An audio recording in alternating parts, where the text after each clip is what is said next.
बिस्मिल्लाहिर्रहमानिर्रहीम। अस्सलाम वालेकुम जी, मैं नजमुल हसन बाजवा हूं। नाज़रीन किराम, आज 4 दिसंबर है, जबकि बुध का दिन है। रात बड़ा एक अजीबो गरीब किस्म का वाकया हुआ है और पाकिस्तान की तारीख में शायद पहली बार लोगों ने इस वाकये पर इस तरह से रिस्पॉन्ड किया है। हुआ ये कि कल रात नाज़रीन किराम एक मुल्क के अंदर मार्शल लॉ लगा, फौज सड़कों पर आई, अवाम निकली और अवाम ने उस फौज को वापस बैरक्स में पहुंचा दिया। वीडियोस बनी और गैर मामूली तौर के ऊपर अवाम ने रेजिस्टेंस का मुजाहरा करते हुए अपना हक छीन कर फौज को वापस धकेल दिया और मार्शल लॉ खत्म हो गया। यह मुल्क जनूबी अफ्रीका है और जनूबी कोरिया, यह मुल्क जनूबी कोरिया है। जनूबी कोरिया के अंदर नाज़रीन किराम ये सब कुछ हुआ। बहरहाल ठीक है, अच्छी बात है, माशाल्लाह लगा, खत्म हो गया। लेकिन नाज़रीन किराम, यह पूरा मामला पाकिस्तान में हॉट टॉपिक बन गया और पाकिस्तान में लोग धड़ाधड़ इसको ट्वीट करने लगे, इसको लेकर लिखने लगे। आज तक माजी में सिर्फ टर्की के टाइम पे कुछ इस तरह की हमें चीजें देखने को मिली थी, वो भी इसके मुकाबले में 10 या 15%। लेकिन ये जो साउथ कोरिया यानी कि जनूबी कोरिया में लगने वाला मार्शल लॉ, मेरे ख्याल से साउथ कोरिया के बाद जिस मुल्क में सबसे ज्यादा डिस्कस हो रहा है, उस मुल्क का नाम पाकिस्तान है। पाकिस्तान से इसका क्या ताल्लुक है? पाकिस्तानी लोगों से इसका क्या ताल्लुक है? पाकिस्तानी लोग साउथ कोरिया की फौज के बारे में क्या कह रहे हैं और क्यों कह रहे हैं और क्या डिस्कशन हो रही है? और इस पूरी गुफ्तगू को हमारे यहां एस्टैब्लिशमेंट और ताकत के मराकज कैसे देख रहे हैं? ये नंबर 1 स्टोरी है और बड़ी दिलचस्प स्टोरी है। थोड़ी सी हटके है, मुझे नहीं पता आप लोगों में से कितने इस वीडियो को पसंद करते हैं और कितने इसको स्किप करके चले जाते हैं, लेकिन जितने भी इस वीडियो को सुनेंगे उनको मजा आएगा। दिलचस्प है और थोड़ी मुख्तलिफ है और डिफरेंट है। तो ये क्या मामला हुआ, पाकिस्तान से इस पूरे मामले का क्या ताल्लुक है और पाकिस्तानी अवाम क्यों इन सारी वीडियोस को जो है वो शेयर करती हुई नजर आ रही है और इस चीज की हिद्दत एस्टैब्लिशमेंट क्यों महसूस कर रही है? नंबर 1। नंबर 2, एस्टैब्लिशमेंट ने अचानक अपना मूड बदल लिया, अचानक, और अपने मार्केट में मौजूद जो सो कॉल्ड रिप्रेजेंटेटिव्स हैं या अनकहे तर्जुमान, उन्होंने अचानक जो है वो गवर्नमेंट से हटकर अपने आप को अलग कर लिया है और वो अलग बात कर रहे हैं। वो तो पीटीआई के हक में तकरीबन माहौल बनाना शुरू कर दिया इन्होंने। ये तर्जुमान क्यों ऐसा माहौल बना रहे हैं? क्या एस्टैब्लिशमेंट की सोच बदल रही है? एस्टैब्लिशमेंट को इस वक्त चाह क्या रही है, उसको मसला क्या है? और वो इमरान खान के हक में उसके तर्जुमान आके बात क्यों करना शुरू हो चुके हैं और गवर्नमेंट के खिलाफ क्यों बात करना शुरू हो चुके हैं? ये दूसरी दिलचस्प चीज़ है। दोनों बड़ी अहम और मज़ेदार चीज़ें हैं। मेरी कोशिश होगी कि मैं कम वक्त में ज़्यादा तफसीलात के साथ आपके सामने ये चीज़ें रख सकूँ। सबसे पहले ज़रा ये जनूबी कोरिया के मामले को देख लेते हैं। नाज़रीन किराम, जनूबी कोरिया बड़ा एक तरक्की की राह पर दौड़ता हुआ मुल्क है। इस वक्त तरक्की की राह पर दौड़ता चला जा रहा है। ये जनूबी कोरिया शिमाली कोरिया से बिल्कुल मुख्तलिफ है। ये कोरिया एक ही मुल्क किसी ज़माने में हुआ करता था, फिर यहाँ पर जंगे शंगे हुई, लड़ाइयाँ हुई, तो अब ये 2 हिस्सों में तकसीम हो चुका है। उस तरफ शिमाली कोरिया, इस तरफ जनूबी कोरिया है। इनके आपस में लड़ाइयाँ भी हुई, लेकिन जनूबी कोरिया को हमेशा हमने ये देखा कि तरक्की के हवाले से, डेमोक्रेसी के हवाले से, जमहूरियत के हवाले से इसको हमेशा ही मुख्तलिफ हमने देखा शिमाली कोरिया से और हमेशा इसकी तारीफ की गई। ये मुल्क जो है ना वो रेवेन्यू बनाना शुरू हो गया, ये मुल्क एक्सपोर्ट्स करना शुरू हो गया, इस मुल्क का पॉप म्यूजिक मशहूर हो गया, इसके ड्रामाज, इसकी फिल्म इंडस्ट्री, हर चीज अरूज पाती गई क्योंकि यहां पर सिस्टम नाज़रीन किराम तेजी से बदलता चला गया और लोग ज्यादा जमहूरियत पसंद हो गए। तो नाज़रीन किराम, रिसेंटली यहां पर एक पंगा शुरू हुआ। मैं इसको पाकिस्तान से जोड़ के आपको दिखाऊंगा क्योंकि जनूबी कोरिया को डिस्कस करने का मेरा कोई मूड नहीं है। मेरा मूड डिस्कस करने का है पाकिस्तानी मामलात को, पाकिस्तानी चीजों को। बहरहाल, लेकिन जरा दिलचस्प कहानी है, सुनिए। तो जनूबी कोरिया में रिसेंटली एक बड़ा ही दिलचस्प मुकाबला देखने को मिला 2 लोगों के दरमियान। 2 पार्टीज थी, दो लोग जो है ना वो पहले सदर के लिए खड़े हुए, तो दोनों के दरमियान एक कांटेदार मुकाबला हुआ। यहां पर जनूबी कोरिया में 2022 के अंदर सदारती इलेक्शन हुए। जो मौजूदा सदर हैं इस वक्त 48.5% वोट लेकर वो जीत चुके, जबकि ऑपोजिशन के जो लीडर थे उनको 47.8% वोट मिले, यानी कि सिर्फ 1% वोट से ये सदारती इलेक्शन जीत गए और वोटों का मार्जिन जो है वो करोड़ों वोट थे और वोटों का जो मार्जिन, जो जीत का मार्जिन था वो सिर्फ 2.5 लाख था। अब हुआ यह कि अप्रैल 2024 में जनूबी कोरिया की पार्लियामान के इलेक्शन हुए और यहां पर अपोजिशन की जमातें जीती हुई नजर आई और अपोजिशन ने 300 में से 170 नशिस्तें जीत ली और सदर की जमात को जो है ना वो पीपल पावर, इसका नाम है पीपल पावर, एक है डेमोक्रेटिक एक है पीपल पावर को 108 नशिस्तें मिल सकी। अच्छा, अब सदर मामला यह हो गया कि सदर एक जमात का है यहां पर जनूबी कोरिया में और पार्लियामान में जो नशिस्तें हैं ज्यादा वो दूसरी जमात की है। तो इन्होंने क्या किया, अब हुआ ये आहिस्ता आहिस्ता लोग जो हारी हुई जमात थी जिसको 1% कम वोट पड़े थे उनको ज्यादा पसंद करना शुरू हो गए और जो ऑपोजिशन रहनुमा था उसको लोग ज्यादा वोट करना शुरू हो गए। तो एक तहरीक चल निकली कि जनाब दोबारा इलेक्शंस करवाए जाएं और ये तो इन्होंने क्या किया, ये जो जीता हुआ सदर था इसने वो अपोजिशन लीडर को उठाकर जेल में डाल दिया और लोगों को कहा कि यार ये गैर जमहूरी और ये रियासत के खिलाफ उठ खड़े हुए और अचानक नए इलेक्शंस करवाने की बजाय भाई साहब ने पुट्ठे तरीके से मार्शल लॉ लगा दिया। मार्शल लॉ का ऐलान हो गया, फौज आ गई सड़कों के ऊपर, पार्लियामेंट के शीशे तोड़कर अंदर दाखिल हो गई और फौज ने हर चीज में कंट्रोल हासिल कर लिया। लेकिन यहां पर नाज़रीन किराम बड़ा एक दिलचस्प मामला होता है और यहां पर यह होता है कि जो जनूबी कोरिया की आवाम है वो सड़कों पर आ गई, उन्होंने फौज का रास्ता रोक लिया।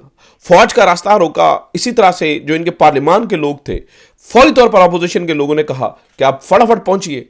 वो 190 के करीब, 170 इनकी अपनी सीटें थी, 20 हुकूमत के लोग साथ मिल गए, 190 के करीब लोग यहां पे पहुंचे और उन्होंने मार्शल लॉ के खिलाफ वोट दे दिया और नाज़रीन किराम सदर को मार्शल लॉ हटाना पड़ गया, यानी कि कुछ ही घंटे मार्शल लॉ रहा और मार्शल लॉ हटाना पड़ गया। अब नाज़रीन किराम ये मामला चर्चा का विजय बन गया या उसे क्या कहते हैं, यहां पर मशहूरी हो गई इसकी पाकिस्तान के अंदर। अब पाकिस्तान इस बारे में, अब पाकिस्तान से इसका क्या ताल्लुक है, आपको पता है कि पिछले कुछ अरसे से एस्टैब्लिशमेंट और अवाम में काफी ज्यादा आपस में लड़ाइयां फड्डे हो ही रहे हैं, ये सारी चीजें आपके सामने हैं।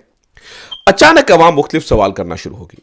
अवाम ने कहा कि यहां पर जब मार्शल लॉ लगा, अब मैं जो जो कुछ अवाम कह रही है ऑनलाइन वो मैं आपके सामने रखने जा रहा हूं ताकि आपको अंदाजा हो कि यहां पर जनूबी कोरिया के मामलात को क्यों डिस्कस किया जा रहा है। तो अवाम यह सवाल करना शुरू हो गई कि जनाब जब यहां पे मार्शल लॉ लगा तो ऑपोजिशन के लोग पार्लियामान के अंदर इकट्ठे हो गए, उन ऑपोजिशन के लोगों को उठाया नहीं गया, उनको कॉल्स नहीं की गई, उनके बीवी बच्चों को नहीं उठाया गया, उनकी बहनों को नहीं उठाया गया, उनको टॉर्चर नहीं किया गया, उनसे मनपसंद के बयानात नहीं लिए गए, उनसे मनपसंद के वोट नहीं लिए गए। वहां पर मार्शल लॉ लग गया लेकिन लोगों की दिए हुए वोट के तकद्दुस को पामाल नहीं किया गया। वहां पर जो मेंबर ऑफ असेंबली थे उनका एहतराम करते हुए उनको वोट देने का हक दिया गया, उन लोगों ने वोट दिया और अवाम की मदद से फौज बैरक्स के अंदर चली गई। अब नाज़रीन कराम हर बंदा यहां पर, हर बंदा इस मार्शल लॉ की बात कर रहा है, हर एक बंदा, चाहे वो तनूर से लेकर जो है वो तनूर वाले से लेकर लिबरल तक और लिबरल से लेकर जो है वो आला जहन रखने वाले शख्सों तक, पढ़े लिखे साइंटिस्ट तक, हर बंदा या सोशल साइंटिस्ट तक, नाज़रीन किराम हर बंदा इस टाइम जनूबी और हर बंदा ये पूछ रहा है। और मुझे लगता है कि इस तरह की चीज़ें जो है ना वो डोमिनो इफेक्ट पैदा करती हैं, केक गिरता है तो फिर बाकी सारे ब्लॉक्स भी गिरते चले जाते हैं। इस चीज़ ने ऑब्वियसली काफ़ी परेशान किया होगा हमारी मुक़द्दरा को और उन्हें अंदाज़ा हुआ होगा कि लोग बड़े अक्के हुए बैठे हैं। लोग ये बात कर रहे हैं कि हमें पाकिस्तान में ऐसा क्यों नहीं होता, पाकिस्तान के अंदर क्यों आवाज़ें दबा दी जाती हैं, पाकिस्तान के अंदर क्यों जो है वो हम ये नहीं कर सकते, फलां नहीं कर सकते, ढिमका नहीं कर सकते।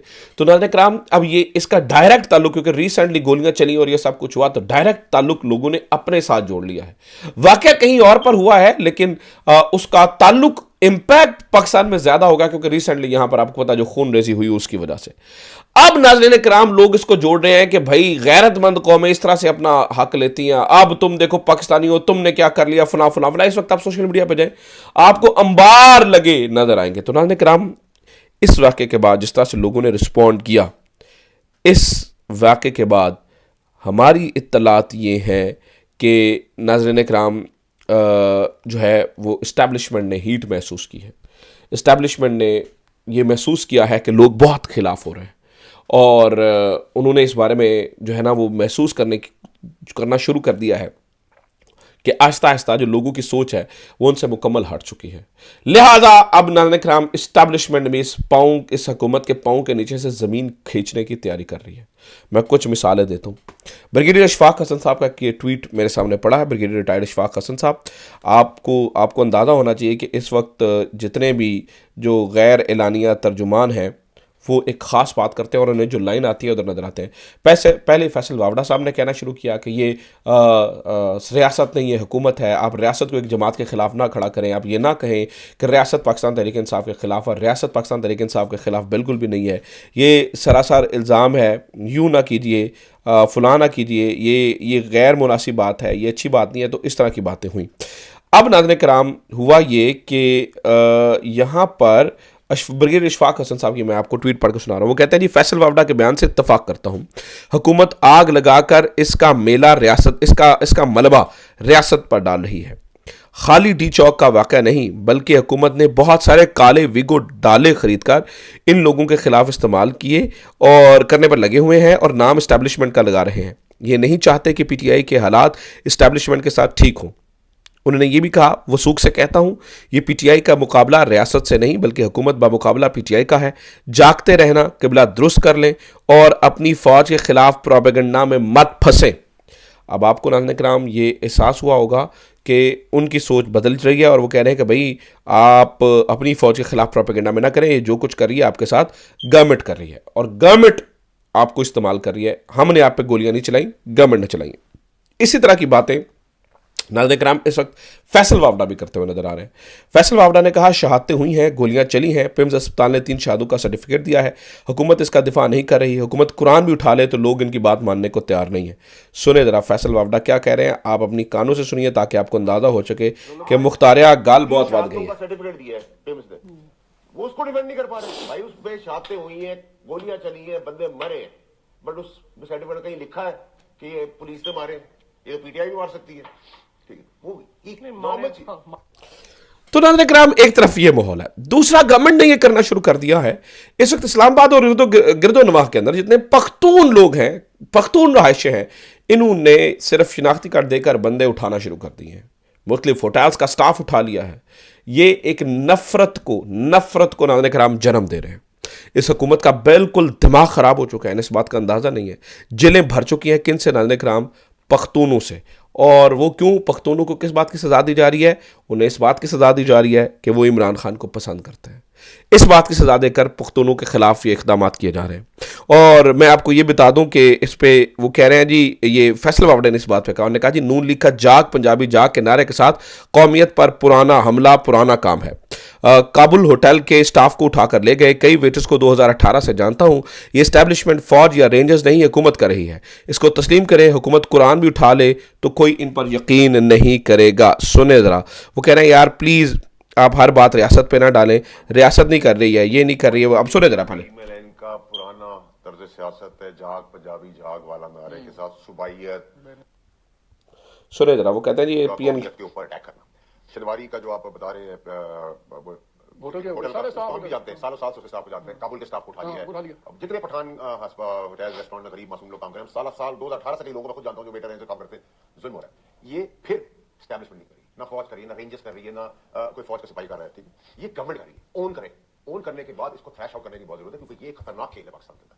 ये एक ऐसा खेल है जिसके अंदर सबको बंद नहीं मिलेगी गवर्नमेंट। ठीक है, तो जनाब फैसल वावड़ा साहब कह रहे हैं ये हुकूमत करी है, काले वीगो डाले भी हुकूमत लेकर आई है, हम नहीं लेकर आए हैं। ये इशफाक हसन साहब ने कहा। तो कहने का मतलब है इस वक्त आप देखिए तो मूड बदलता हुआ नज़र आ रहा है। इसकी बेशुमार वजूहात है। इसकी एक वजह जैसे कि मैंने आपको बताया नाज़रीन कराम ये है, दूसरी वजह ये बायकॉट की इस वक्त मुहिम चली हुई है, तो इस्टेब्लिशमेंट का बोर्ड भी बदलता हुआ नज़र आ रहा है। तो ये अब तक की खबरें, तो उम्मीद करता हूँ ये वीडियो आपके लिए इन्फॉर्मेटिव रही होगी। अपना ख्याल रखिए, खुदा हाफिज़, पाकिस्तान जिंदाबाद।